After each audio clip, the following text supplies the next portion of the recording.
Il est 10h à Paris, on est ensemble et en direct. Durant la prochaine heure, à la une de l'actualité, la Jamaïque en état d'alerte à l'approche de l'ouragan Melissa, désormais passé en catégorie 5. Il pourrait être le plus violent à frapper le pays. Il a déjà fait 3 morts dans l'île. À la une également, au Soudan, l'armée reconnaît sa défaite à El Fasher, son dernier bastion dans la région du Darfour. Les paramilitaires ont annoncé hier la prise de cette ville clé de l'Ouest. L'ONU s'alarme face au risque d'atrocités à grande échelle dans la région. Et puis le Japon et les États-Unis alliés au plus haut niveau. Ce sont les mots de Donald Trump après sa rencontre avec la première ministre japonaise à Tokyo. Deuxième étape de la tournée asiatique du président américain, dont le point d'orgue sera la rencontre avec Xi Jinping jeudi prochain à Séoul. Où en sont les rapports de force dans la région? Que joue Donald Trump au Japon à 2 jours de son face-à-face avec la Chine? On en parle pendant les 45 prochaines minutes avec notre correspondante à Tokyo, Mélodie Sforza, avec Jean-Baptiste Monnier, avec nous sur ce plateau, vice-président d'Asia Center, avec Juliette Loche, chercheuse associée à l'IFRI, et Karim Yayaoui, grand reporter ici à France 24. Bienvenue, c'est Parlons-en.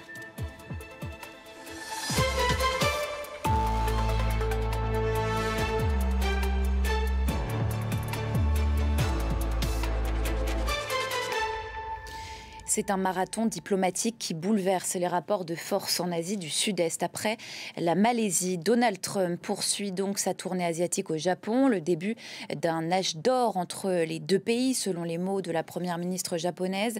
Les deux dirigeants ont scellé plusieurs accords stratégiques, notamment sur les terres rares, à 2 jours d'un face-à-face crucial avec Xi Jinping. Que pourra obtenir le président américain de son homologue chinois? Quels enjeux et surtout, quelles options pour les pays de l'Asie du Sud-Est prises en étau entre ces deux géants? Pourront-ils sortir leur épingle du jeu? Et si oui, à quel prix? On en parlera avec tous nos invités. Mais d'abord, le point sur les derniers développements avec Nicolas Chamantin. Complicité totale entre Donald Trump et Sanae Takaichi. À Tokyo, le président américain et la nouvelle première ministre échangent les sourires et les formules chaleureuses. Nous ferons tout notre possible pour aider le Japon. Nous sommes un allié au plus haut niveau. C'est un grand honneur d'être à vos côtés. Grâce à ces efforts et avec votre aide, Monsieur le Président, je souhaite ouvrir un nouvel âge d'or pour l'alliance nippo-américaine, où le Japon et les États-Unis deviendront plus forts et plus prospères. Une période dorée qui passe notamment par l'économie. Juste après leur entretien, les deux dirigeants signent un accord pour sécuriser leurs approvisionnements en terres rares. Une réponse à l'annonce récente par la Chine de contrôle sur l'exportation de ces matières, dont elle assure plus de 60% de l'extraction au niveau mondial. Sur le plan militaire, Sanae Takaichi avait pris soin de ménager son allié américain, garant de la sécurité de l'archipel. Dès vendredi, elle avait annoncé que Tokyo porterait son budget de défense à 2% de son PIB, et ce, avec 2 ans d'avance. Volonté réaffirmée devant Trump sur le porte-avions USS George Washington, amarré au large de la capitale japonaise. Mon inébranlable détermination. Le Japon s'engage à renforcer fondamentalement ses capacités de défense et est prêt à contribuer de façon encore plus active à la paix et à la stabilité de la région. Donald Trump a également rencontré des familles de Japonais enlevés par la Corée du Nord pendant la guerre froide, un dossier qui empoisonne les relations entre Tokyo et Pyongyang depuis des décennies. Mercredi, Donald Trump achèvera sa tournée asiatique en Corée du Sud. Lors d'une rencontre avec son homologue chinois Xi Jinping prévue le jour suivant, il devrait conclure une trêve dans la guerre commerciale qu'il a lancée contre Pékin. Avant d'aller plus loin sur ce sujet avec nos invités, on va retrouver notre correspondante à Tokyo, Mélodie Sforza. Bonjour Mélodie. D'abord, globalement, quel bilan peut-on tirer de cette visite de Donald Trump au Japon? C'est une nouvelle ère qui s'ouvre entre les deux, comme ils le disent eux-mêmes. Oui, ce sommet entre Donald Trump et Sanae Takaichi, la nouvelle première ministre japonaise, a vraiment permis à Washington et Tokyo de resserrer leurs liens. D'ailleurs, Donald Trump a qualifié Takaichi de personne dotée d'une grande sagesse. À l'issue de cette rencontre, les deux dirigeants ont scellé un nouvel accord et donc une plus grande collaboration sur les minerais et les terres rares, à l'heure où la Chine limite de plus en plus l'exportation de ces matériaux. Sur le plan militaire, le Japon s'est engagé à accélérer accélérer la hausse de son budget de défense pour atteindre les 2% du PIB plus tôt que prévu. Un signal très fort adressé à la Maison-Blanche qui réclame depuis longtemps que cet effort est bien de cet allié. Côté économique, Tokyo va augmenter ses achats de gaz, de soja, mais aussi de voitures américaines. Le gouvernement devrait acheter une centaine de camionnettes Ford F-150 pour appuyer cette volonté. Enfin, plus globalement, on peut dire que cette rencontre a été très chaleureuse.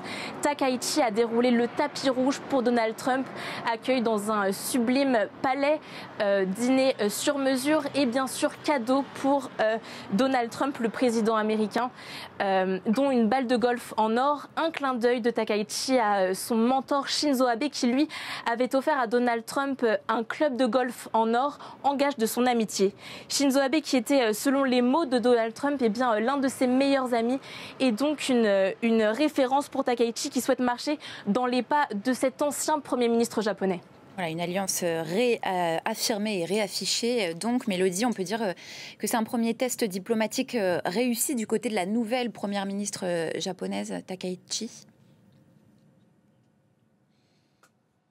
C'était un moment en tout cas très important pour Sanae Takaichi puisqu'on le rappelle, elle n'est première ministre au Japon que depuis une semaine. Cette première rencontre avec Donald Trump, c'est donc une façon pour elle de montrer qu'elle peut être un leader sur la scène internationale, mais de montrer aussi que le Japon est toujours le fer de lance des États-Unis en Asie. Rencontrer le président américain, c'est aussi un moyen pour Takaichi de montrer aux Japonais qu'elle peut être une meneuse.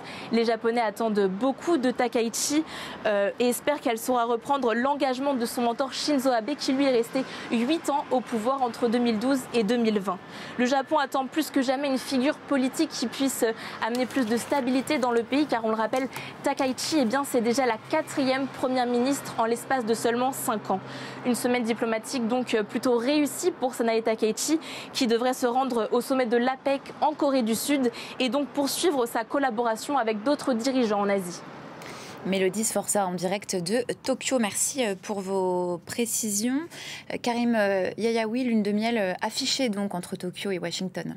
Affiché avec les mots choisis par Donald Trump qui parle d'un grand amour et d'un profond respect qu'il a pour le Japon. Alors c'est vrai qu'on peut regarder cette relation à l'aune du pédigré de la nouvelle première ministre qui affiche beaucoup de similitudes avec Donald Trump. On a vu sa volonté de renforcer l'armement et la défense militaire du Japon que Donald Trump appelait de ses voeux depuis un moment déjà. On sait qu'elle a une posture de fermeté à l'égard de la Chine, également qu'elle est un fervent soutien de la souveraineté de Taïwan. Elle veut une diplomatie plus agressive à l'égard de la Corée du Nord. Et puis sur les questions sociales et sociétales, elle est plutôt ultra-conservatrice comme Donald Trump, opposée au mariage entre même sexe. Elle n'est pas une défenseuse de l'égalité homme-femme, bien qu'elle ait occupé ce portefeuille pendant un certain temps du côté du Japon. En tout cas, on sent bien que le bon élève japonais fait les yeux doux à Donald Trump. Pourtant, la relation n'a pas toujours été aussi calme. On a vu ces derniers mois Donald Trump être plutôt agressif. Et même si on se penche un peu sur le passé, lorsque Donald Trump était une figure de l'immobilier dans les années 80, il avait vu d'un très mauvais œil la déferlante des voitures automobiles japonaises venir investir le marché américain. Et il y a quelque chose de cocasse aujourd'hui à voir les Japonais acheter des voitures Ford pour faire plaisir à Donald Trump. Donc c'est vrai que c'est une relation un peu ambiguë sur la dimension militaire et stratégique. Les États-Unis, depuis la Deuxième Guerre mondiale, ont toujours perçu le Japon comme une ligne, un rempart face à la Chine et la Russie, et pas véritablement comme à travers une volonté de protéger cet archipel. Donald Trump a sans doute oublié cette dimension stratégique lorsqu'il a critiqué les accords de défense entre le Japon et les États-Unis en expliquant qu'ils étaient beaucoup trop favorables au Japon. Et puis, il y a ces accords qui ont été signés, notamment celui très stratégique sur les terres rares. Pourquoi justement est-ce que c'est si stratégique ? Alors ces terres rares sont omniprésentes dans notre quotidien, dans tout un tas d'appareils du monde de la santé, au monde de la cuisine, puisque dans un micro-ondes on peut trouver des terres rares, mais c'est aussi des éléments indispensables dans la téléphonie ou encore dans l'industrie de l'armement, notamment dans les missiles. Donc c'est quelque chose qui est clairement omniprésent et la Chine a cette position quasiment hégémonique puisqu'elle a beaucoup de terres rares. Les Américains en ont aussi beaucoup, mais depuis le milieu des années 90, c'est la Chine qui domine ce segment parce que les Américains ont un peu abandonné quelque chose qui nécessite beaucoup d'investissement, qui nécessite aussi d'être dans une logique où l'écologie est secondaire. Les Japonais ont aussi cette capacité à avoir une main-d'œuvre bon marché et il faut se rappeler que ces terres rares qu'on appelle terres rares ne le sont pas tant que ça. Il y en a beaucoup sur la planète, mais dans les gisements, il y en a très peu et la Chine est passée maître dans l'art de les extraire. Et donc aujourd'hui, lorsque Donald Trump va au Japon, c'est une question qui se pose, sécuriser cette filière des terres rares, essayer de trouver d'autres options que la Chine. Et d'ailleurs, Donald Trump a rencontré aussi un certain nombre de dirigeants en Thaïlande ou en Malaisie pour tenter justement de sécuriser un approvisionnement en terres rares. Il y a aussi l'Australie qui a beaucoup de terres rares et avec lesquelles les Américains ont opéré un rapprochement stratégique ces derniers temps. Mais la Chine a clairement un levier sur lequel appuyer avec ces terres rares. Merci Karim Yayaoui, grand reporter à France 24, pour ces explications. Et vous avez justement face à vous un spécialiste de ces terres rares, Jean-Baptiste Monnier. Merci d'être avec nous. On tirera dans un second temps avec vous le premier bilan de la tournée, de ce début de tournée asiatique de Donald Trump. Mais je voudrais d'abord revenir avec vous sur une image, celle du président américain qui danse sur le tarmac de Kuala Lumpur, donc à son arrivée en Malaisie. On va peut-être découvrir cette image qui a beaucoup circulé déjà. Voilà, on la voit ici. Voilà comment il a été accueilli à Kuala Lumpur. Voilà. Il fait son spectacle finalement, comme d'habitude, Donald Trump. Mais la question que je voudrais vous poser, Jean-Baptiste Monnier, c'est que selon vous, dans ce voyage, dans cette tournée asiatique, qui mène la danse véritablement? Est-ce que ce sont les pays de l'ASEAN pour éviter justement une nouvelle salve de droits de douane supplémentaires, ou bien est-ce que c'est Trump qui a un jeu d'affluence à jouer avec la Chine? Oui, bonjour. Je ne suis pas un expert des terres rares, de la technologie et dont la terre rare fait partie, évidemment, comme le disait Karim, et de la Chine. Cet accueil est effectivement assez théâtral, c'est ce qu'aime Trump, c'est ce que les Malaisiens ont choisi de faire pour l'adoucir un peu. Je pense que l'ASEAN est un patchwork de pays très, très différents. Il y en a qui sont proches, attirés par la Chine, d'autres qui sont plus attirés par les États-Unis, comme les Philippines. Et chacun y va évidemment de ses intérêts.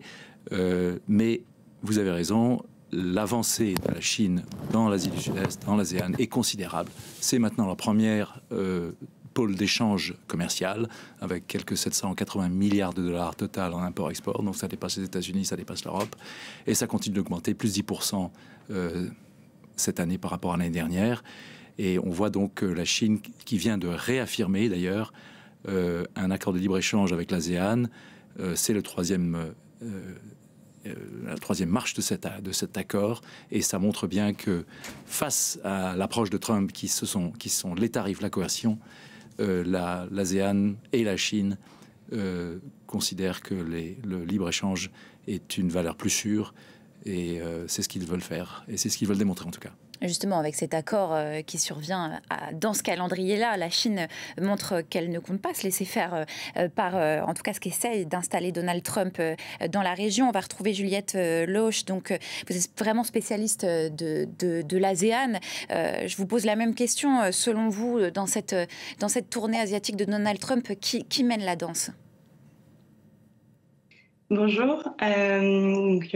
Intéressante question, effectivement, au regard de l'entrée en matière de Donald Trump à son arrivée sur le tarmac à Kuala Lumpur. Moi, je répondrais que en fait, chacun joue son jeu. Moi, j'aurais un petit peu du mal à dire que Donald Trump mène la danse. Il y a eu beaucoup de théâtralisation autour de sa venue en Asie du Sud-Est, des conditions qui ont été posées, qui sont tout à fait typiques de la façon de fonctionner du président américain. Donc, je ne viens que si on signe un accord de paix entre la Thaïlande et le Cambodge. D'ailleurs, on pourra en reparler. Je ne viens que si il n'y a pas de représentants chinois. Voilà. Donc, on pourrait avoir l'impression que Donald Trump est capable d'imposer toutes ces conditions, mais finalement, elles ne sont pas si difficiles à obtenir que ça. Donc, c'est un peu un moindre mal pour les différents États de l'ASEAN de les accepter, même si il a fallu, notamment pour la Thaïlande et le Cambodge, de travailler assez efficacement à cet accord de paix. Mais au final, ce qui ressort de la visite éclair de Donald Trump à Kuala Lumpur, c'est pas grand-chose, et pas grand-chose, surtout quand on le met en perspective avec ce qu'évoquait mon collègue juste avant, avec ce que la Chine, elle, obtient par sa participation à l'East Asia Summit que Donald Trump a boudé. Mais par contre, ce que Donald Trump a réussi à obtenir au Japon, Jean-Baptiste Monnier, c'est cet accord sur les terres rares qui est absolument crucial. Et ça, c'est pas anodin vis-à-vis de la Chine qui montre les muscles avec l'accord que vous évoquiez tout à l'heure. Oui, alors la Chine a mis un pavé dans la mare le 9 octobre en décrétant, donc en annonçant un système de licence mondiale, pas simplement vis-à-vis des États-Unis, mais vis-à-vis du Japon, de l'Europe et de tous les pays du monde, et en exigeant pour chaque compagnie qui voudrait importer des terres rares chinoises une licence. Donc si je suis fabricant de moteurs en France ou bien d'appareils de télévision au Brésil, etc., j'ai besoin de terres rares, je vais demander au ministère des Affaires étrangères, au ministère du Commerce chinois, le MOFCOM, une licence. Et ils vont regarder ce que je fais. Est-ce que votre vanne que vous faites ou votre enroulement que vous faites, est-ce que ça ira dans un outil de défense américain ou bien européen, et si oui, ce sera non. Donc il y a un contrôle incroyable. Alors, ce sera un énorme enjeu des accords de Séoul, des discussions de Séoul entre Xi Jinping et Donald Trump. Il y a, semble-t-il, un framework qui a été voté, qui a été mis en place entre Scott Bessent et son interlocuteur He Lifeng à Kuala Lumpur avant-hier, si j'ose dire. On a du mal à suivre. Mais les Chinois vont peut-être suspendre ces licences pendant 6 mois, peut-être 1 an, peut-être 3 mois, on ne sait pas. Mais ils vont les garder en place, dans le sens où c'est une infrastructure administrative qui est une sorte de curseur sur lequel ils vont pouvoir jouer pour absorber les tarifs américains et pour répondre en ajustant leur posture mondiale. Et ça va nous affecter aussi en Europe. Juliette Loche, comment Pékin pourrait réagir à la signature de ces accords sur les terres rares ce mardi entre Donald Trump et la première ministre japonaise ?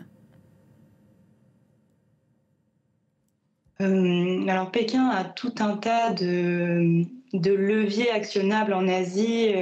Donc moi, je peux plutôt parler de l'Asie du Sud-Est. Et d'ailleurs, la Chine n'hésite pas à actionner tous ces leviers, que ce soit en approfondissant, donc comme ça a déjà été cité, l'accord de libre-échange qui lie la Chine à l'ASEAN, mais aussi en allant individuellement travailler avec chacun des États de la sous-région pour conclure des accords, des Memorandum of Understandings, qui vont permettre un approfondissement des échanges et alors, sans parler d'hégémonie, mais en tout cas d'une présence renforcée des acteurs chinois dans un certain nombre de domaines stratégiques, critiques, que ce soit dans des technologies à haute valeur ajoutée ou alors sur des programmes qui sont d'intérêt prioritaire pour la Chine, notamment l'énergie verte, la défense, etc. De toute façon, Jean-Baptiste Monnier, l'accord qui a été signé sur les terres rares entre Washington et Tokyo, ça ne représente pas grand-chose par rapport à la puissance chinoise. On peut se dire que, voilà, comment vous analysez justement cet accord vis-à-vis de cet objectif qui est de réduire la dépendance à la Chine, que ce soit l'objectif américain ou l'objectif des pays de la région ? Oui, c'est une posture. Je ne pense pas qu'il y ait beaucoup de substance dans cet accord. C'est un accord, c'est une surprise. On ne s'attendait pas à cet accord. On peut imaginer que dans la promesse que le Japon a faite d'investir 550 milliards de dollars aux États-Unis, on peut imaginer que quelques milliards pourront être alloués à la transformation, au raffinage, peut-être à l'extraction de terres rares, parce que c'est vraiment de la technologie dont il s'agit, donc ça en fait partie. Donc ça va rapatrier ces terres rares en production américaine et ça va peut-être réduire la dépendance des Américains par rapport à la Chine. Mais reste la dépendance des Japonais par rapport à la Chine en terres rares, c'est pareil. Leurs chaînes de voitures peuvent s'arrêter du jour au lendemain si la Chine les arrête. Donc tout le monde va maintenant devoir faire des saluts très bas à la Chine et avoir des faveurs. Donc c'est une compétition mondiale qui se lance entre les pays pour avoir ce que la Chine voudra nous donner de terres rares. Dont compétition mondiale au sein de laquelle, Juliette Loche, les pays de l'ASEAN sont totalement pris en étau. Comment ils peuvent tirer leur épingle du jeu, justement, entre ces deux géants que sont les États-Unis et la Chine? Alors, je dirais qu'ils sont à la fois pris en étau et en même temps que ça leur ouvre une certaine, ou plutôt, ça leur ouvre pas mal d'opportunités. On l'avait vu déjà pendant le premier mandat de Trump que les États de l'ASEAN avaient très finement joué sur la guerre commerciale qui opposait les deux géants pour, eux, trouver de nouveaux débouchés export qui avaient grandement bénéficié à des États comme le Vietnam, par exemple.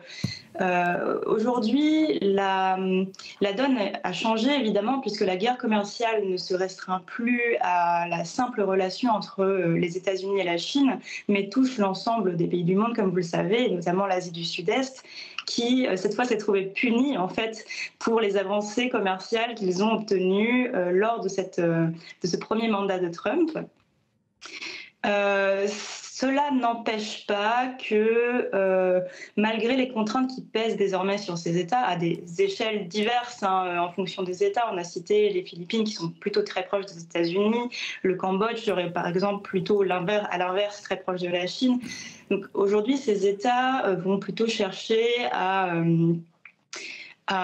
continuer de tracer un chemin dans cette guerre commerciale qui leur est imposée, notamment en négociant des droits de douane abaissés avec les États-Unis, mais continuent encore de négocier avec la Chine. Donc quelque part, je dirais que oui, ils sont pris en étau entre les deux, mais en fait, ils n'ont pas tout à fait changé de cap qui est celui à la fois de jouer les deux tableaux et en même temps de diversifier encore leur partenariat. Le sommet de l'ASEAN, en ce sens, qui vient d'avoir lieu, est un exemple parlant. Le Premier ministre malaisien donc, a invité le président américain, Donald Trump, dont on devine qu'il s'agissait de parler encore des tarifs douaniers, mais il a aussi invité le président brésilien, le président sud-africain, et tout ça, bien sûr, fait écho à la candidature malaisienne aux BRICS. Le message envoyé, c'est donc que ça ne repose pas, leur destin ne repose pas uniquement ni dans les mains de Donald Trump, ni dans les mains de Xi Jinping, c'est bien ça? Tout à fait.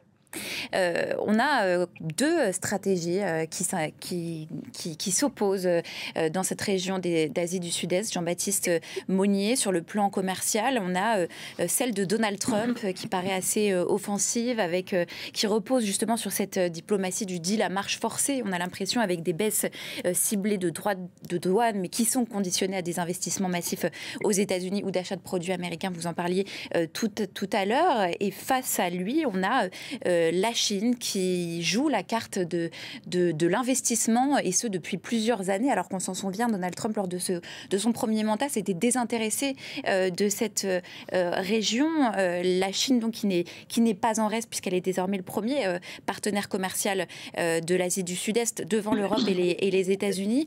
Est-ce qu'on peut dire que Xi Jinping est en réalité un peu plus efficace dans la durée que Donald Trump qui matraque cette diplomatie à marche forcée, pourrait-on dire?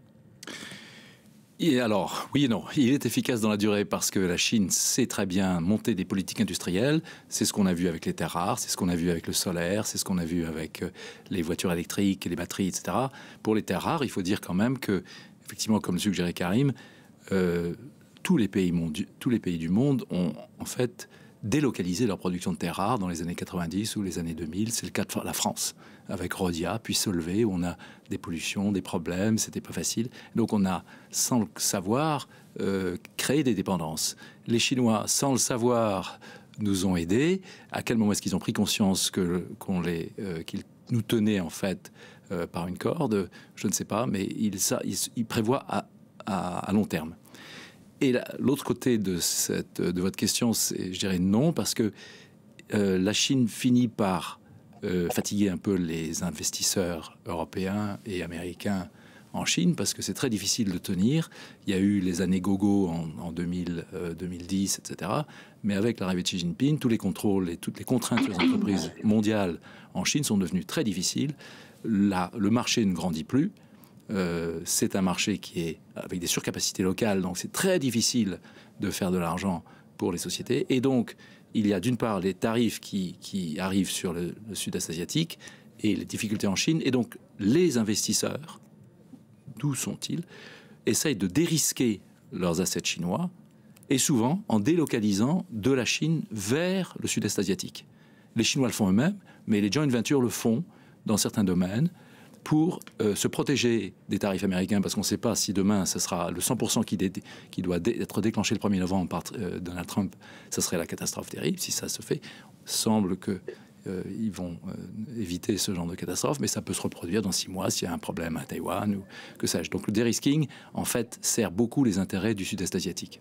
Justement, Juliette Loche, Donald Trump, est-ce que vous sentez qu'il cherche à rattraper son retard après un premier mandat où il ne s'intéressait pas tellement à la région, et on le voit aujourd'hui, il essaye de trouver une chaîne de production alternative à la Chine en Asie du Sud-Est, notamment en Thaïlande?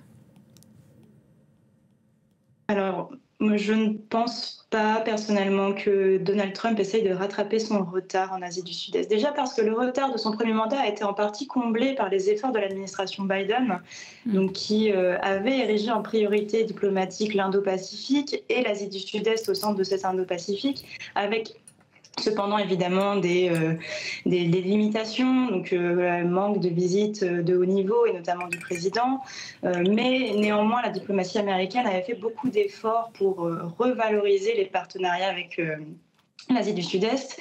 Après, aujourd'hui, on voit, et c'est peut-être la continuité entre les 2 mandats de Trump et les mandats Biden, que aujourd'hui ce qu'attend l'Asie du Sud-Est n'est pas au programme des États-Unis. Ils attendent des échanges commerciaux approfondis, plus libres, ce qui est évidemment totalement à l'inverse de ce qui est proposé par le président américain. Et donc, d'accord, on pourrait imaginer que les États-Unis vont sur certains points essayer de créer de nouvelles filières, mais le global montre à quel point il n'y a pas de prise en compte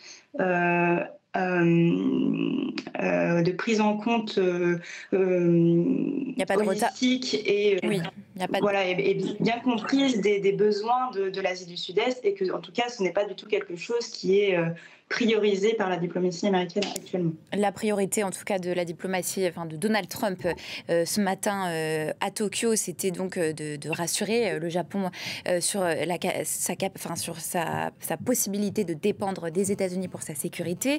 On a l'impression, en tout cas, à partir de ce que nous ont expliqué notre correspondante et Karim Yayaoui tout à l'heure, que l'objectif a été atteint avec cet âge d'or qui est annoncé, ce nouvel âge d'or. Mais en toile de fond de cette rencontre, Jean-Baptiste Monnier, de cette rencontre entre Donald Trump et la première ministre japonaise, il y a un dossier dont on n'a pas parlé jusqu'à présent, c'est le destin de Taïwan, qui peut aussi faire les frais de cette diplomatie du deal de Donald Trump. Non, vous avez absolument raison, Nina. C'est l'ombre portée de Taïwan qui est énorme sur ce deal.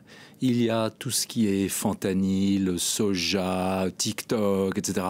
Ça fera plaisir à Trump, et il y a des accords qui seront trouvés sur ces différents domaines. Mais dans le fond, l'ombre portée de Taïwan porte d'une part sur les terres rares, comme on l'a dit, parce que ça impacte effectivement les semi-conducteurs, et en particulier la montagne sacrée, c'est-à-dire TSMC, le fabricant de puces qui est la grande société taïwanaise dont nous dépendons tous pour nos iPhones, nos téléphones, nos centres AI et autres, d'une part. Et d'autre part, les relations Chine avec le reste du monde, et en commençant par les États-Unis, c'est-à-dire que les États-Unis ont fermé, ont fait des sanctions à l'exportation, ont fermé l'alimentation des puces vers la Chine, et ont fermé l'alimentation des machines européennes, ASML, les machines de lithographie qui permettent d'imprimer ces puces. Donc la Chine ne peut plus importer ces machines pour fabriquer, elle ne peut plus importer non plus les puces elles-mêmes. Il y aura peut-être une relaxation sur les puces Nvidia, en particulier les nouvelles gammes Blackwell, et ça fera partie de cet accord. Mais dans ces deux choses, ces deux éléments importants, oui, c'est la Taïwan qui est déterminant. Biden a à 4 reprises confirmé qu'il défendrait Taïwan. Pour l'instant, Donald Trump ne l'a pas fait, ni dans son premier, ni dans son deuxième mandat. Surtout qu'il est assez imprévisible. Juliette Loche, quel va être donc le défi désormais pour Taïwan? C'est de continuer à capter l'attention d'un Donald Trump justement assez imprévisible?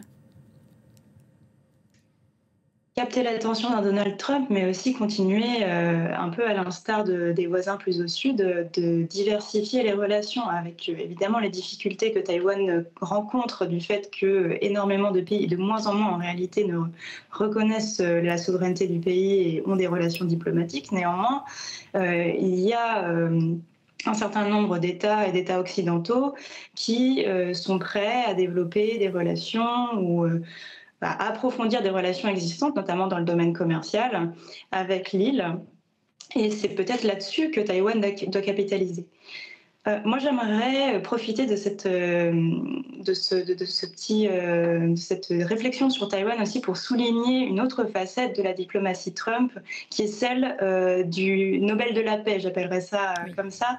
On voit bien que Donald Trump, et bon, le cas de Taïwan est évidemment tout à fait à part, hein, mais va aller chercher ce qui est shiny, donc on l'a vu avec le conflit au Moyen-Orient, on le voit avec l'Ukraine, et finalement c'est peut-être ça qui l'a fait venir en Asie du Sud-Est alors que sa présence n'avait pas été confirmée jusqu'à la dernière minute, c'est qu'il a cherché encore une fois à se présenter comme celui qui apporte la paix.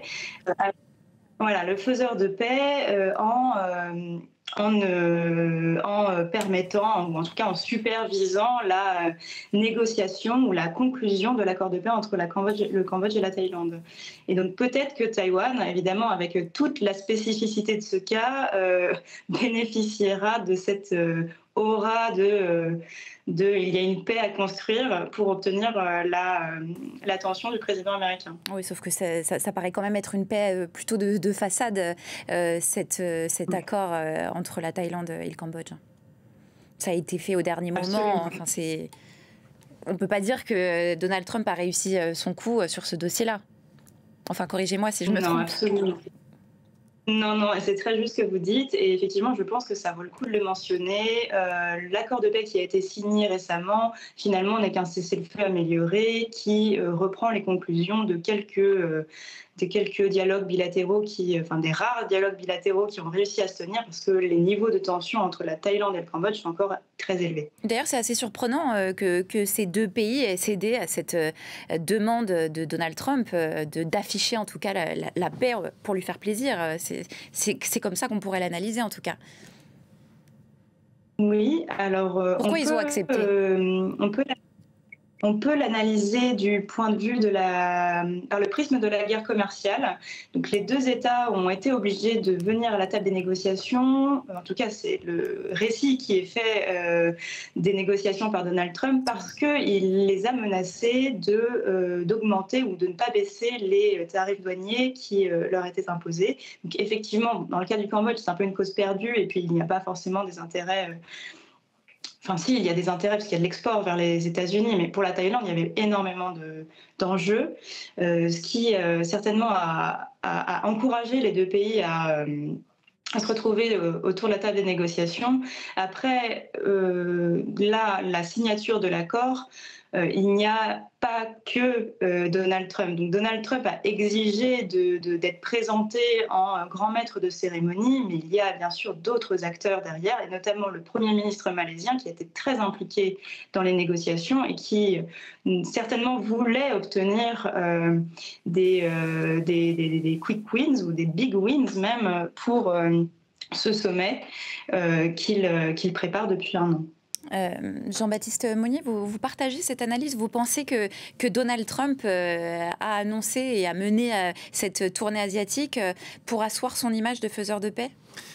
Écoutez, là, après l'intervention de Juliette, qui est vraiment une experte dans ce domaine, beaucoup plus que moi, j'aurais du mal à mettre... à donner un avis très précis. Ce que je vois surtout, et ce dont on ne parle pas assez, à mon avis, c'est l'influence de la Chine dans cette région. D'une part, à l'ouest du Cambodge, de la Thaïlande, c'est-à-dire au Myanmar, et d'autre part à l'est, c'est-à-dire au Cambodge. Et il y a des avancées considérables qui sont faites par la Chine avec son programme BRI et dans la guerre au Myanmar, la guerre civile au Myanmar en cours. Et ne pas oublier qu'elle tire ses mains du feu. Et si cet accord a eu lieu, c'est aussi parce que la Chine l'a permis, l'a autorisé. On en vient à l'autre partie de ce débat, c'est cette rencontre qui est dans tous les esprits. C'est le grand rendez-vous de cette tournée asiatique.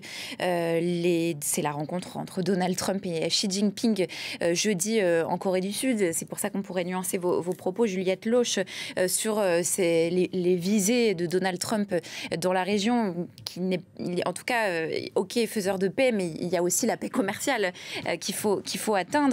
D'ailleurs, Donald Trump s'est montré assez confiant sur le sujet. Jean-Baptiste Monnier, Donald Trump, en tout cas, l'objectif, c'est de réussir à résoudre le différend commercial entre les États-Unis et la Chine. Est-ce que vous pensez qu'ils vont y parvenir? Oui, je pense qu'il y aura un accord, que Trump va crier victoire, il va dire qu'il a signé un accord et qu'il n'imposera pas les 100% qu'il a promis à la Chine en tarif le 1er novembre. Il dira qu'il a gagné sur le fentanyl, qu'il a gagné sur TikTok, etc. Je pense que la Chine va probablement céder, comme je le disais tout à l'heure, sur la partie des terres rares, en retardant légèrement le déploiement de ce programme de licence pour les terres rares. Ça va pas changer grand-chose entre les deux pays, parce que les accords du Trump 1 n'ont pas tenu vraiment. Les Chinois ne les ont pas respectés, les Américains non plus. D'ailleurs, il y a une dispute qui vient d'être lancée là-dessus. Mais cette réunion aura lieu, semble-t-il. On le sait maintenant. Les Chinois n'ont pas confirmé, mais elle aura lieu. Et je crois que la Chine sera le grand gagnant, même si c'est Trump qui criera victoire. Juliette Loche, comment les pays de l'ASEAN regardent cette rencontre? Quel enjeu ça a pour eux? Est-ce qu'ils sont pendus à leur télévision dans l'attente des nouvelles? Qu'est-ce qu'ils en attendent finalement? Il y aura forcément des retombées dans le domaine économique qui impactera les États de l'ASEAN, et en ce sens, évidemment, les leaders de la région attendent cette rencontre. Après, ils l'attendent, mais ils y participent aussi, alors pas dans la salle avec les deux dirigeants évidemment, mais cette rencontre aura lieu en marge de l'APEC, où seront aussi présents un certain nombre d'États de l'ASEAN. Donc ça permettra aussi de prolonger ou d'avoir les rencontres qui n'ont pas pu être faites lors du passage éclair de Donald Trump à Kuala Lumpur. Après, il y a une autre conséquence, ou en tout cas ça révèle une autre chose sur la diplomatie de l'ASEAN, qui est que vous avez peut-être déjà entendu parler de l'expression centralité de l'ASEAN, qui est une expression qui est utilisée. On parle du nouveau centre du monde, oui. Alors, nouveau centre du monde, peut-être pas, mais de l'Indo-Pacifique en tout cas. Oui, voilà, c'est une expression qui est utilisée. Voilà, à la fois un centre géographique et en même temps pour dire que plutôt que d'être dans une approche de confrontation entre les grandes puissances, les relations internationales doivent passer par les différents canaux de l'ASEAN. Donc le sommet de l'ASEAN, le sommet de l'ASEAN avec tel État, et surtout la grande rencontre qui a eu lieu hier ou avant-hier de l'East Asia Summit, à laquelle doivent normalement participer les États-Unis et la Chine. Or là, on voit bien que cette rencontre, qui normalement a dû avoir lieu si la centralité de l'ASEAN était respectée en marge de l'East Asia Summit, aura lieu en Corée du Sud, déplace de ce fait le centre de gravité de l'Indo-Pacifique à un autre endroit qui n'est pas l'Asie du Sud-Est. Et voilà, quand on se pose souvent la question de quelle est la place aujourd'hui de l'ASEAN dans les relations internationales en Indo-Pacifique, je pense que là, on a une réponse.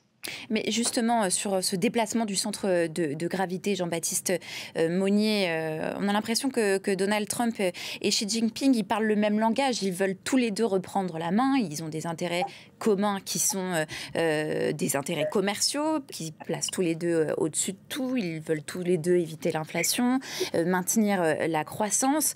Et puis, sur le plan de l'image qui est projetée d'eux, on sait que ça compte beaucoup pour Donald Trump. On sent qu'ils veulent reprendre la main en mettant en avant cette image des deux géants qui gèrent la planète. Oui, cette image est bien dite. C'est effectivement prioritaire pour la planète, pour nous, pour tous les pays du monde, que ces deux géants aient un comportement respectable. Alors, il y a le piège de Thucydide que vous connaissez.